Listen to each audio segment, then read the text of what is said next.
Nous voilà en fin de semaine et dans cette dernière méditation autour des apparitions de Jésus à ses disciples après sa résurrection, je vous propose de nous poser une question toute simple, une question qui s'est posée aussi aux disciples. Qu'allons-nous faire désormais? Qu'allaient-ils faire, les disciples, désormais? Construire des églises, des édifices pour l'adorer? Ou est-ce que chacun devait retourner à son métier d'avant? Ce que Jésus est venu leur apporter, qu'allait-il en faire? Cette question se pose à nous aussi. Quand Jésus vient à notre rencontre pour nous délivrer de nos tristesses, de notre peur, de notre doute, de nos échecs, quand il vient nous délivrer de tout cela, eh bien, que nous reste-t-il à faire quand il vient se révéler à nous comme le Dieu vivant qui est là à notre rencontre? Qu'allons-nous faire? La réponse, Jésus la donne dans Matthieu 28. Nous lirons à partir du verset 16. Les 11 disciples se rendirent en Galilée sur la colline que Jésus leur avait indiquée. Quand ils le virent, ils l'adorèrent. Certains d'entre eux pourtant eurent des doutes. Jésus s'approcha et leur dit « Tout pouvoir m'a été donné dans le ciel et sur la terre. Allez.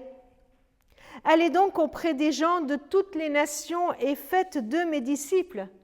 Baptisez-les au nom du Père, du Fils et du Saint-Esprit et enseignez-leur à pratiquer tout ce que je vous ai commandé.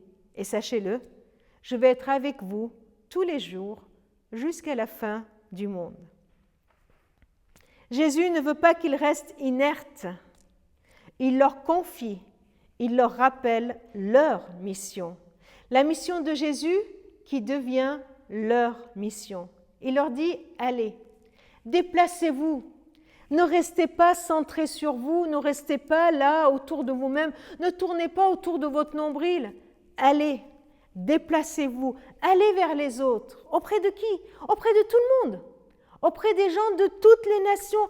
Il n'y a pas d'exclusion auprès des gens avec qui tu travailles, auprès des gens que tu croises dans la rue, auprès de tes voisins, auprès des membres de ta famille, auprès de tout le monde, de toutes les nations, qu'ils soient chrétiens ou pas, qu'ils aient envie ou pas.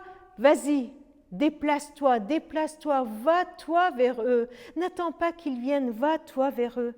Tout le monde est concerné, personne n'est mis de côté. Va et faites des disciples.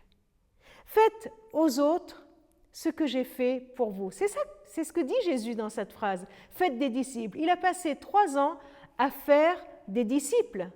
Il a eu 12 disciples autour de lui qu'il a enseignés, qu'il a aimés, qu'il a écoutés, qu'il a supportés. Et Jésus nous envoie pour suivre son exemple et à notre tour faire des disciples, mais pas nos disciples, mais des disciples de Jésus. Et Jésus, il donne une promesse extraordinaire. Il dit d'abord que tout pouvoir lui a été donné et il finit par « Je serai avec vous tous les jours ». Celui qui a tout pouvoir est avec toi. Il est avec moi. Alors, je peux aller et accomplir cette mission en comptant sur son pouvoir. C'est lui qui me dit de le faire et va donner les moyens pour que ce soit réalisé. C'est lui qui va réaliser cette mission au travers de moi. Et en même temps, il ne nous envoie pas en disant « débrouillez-vous », il vient avec nous. Il dit « je suis avec vous, va, va ». Et aujourd'hui, continue à annoncer cette bonne nouvelle de l'Évangile. Aujourd'hui, Jésus veut venir à ta rencontre pour te sortir de l'inertie et te mettre en mouvement. Allez, il nous l'a promis, il est avec nous. Merci Seigneur d'être avec nous. Merci Seigneur de nous donner cette mission, de nous faire confiance. Merci Seigneur de nous faire participer à ta mission, de ne pas nous demander juste d'être des spectateurs, mais des acteurs de cette œuvre extraordinaire que tu veux faire, d'avoir un peuple parmi toutes les nations, de faire des disciples de toutes les nations. Seigneur, donne-nous à chacun le courage de nous lever et d'y aller. Amen.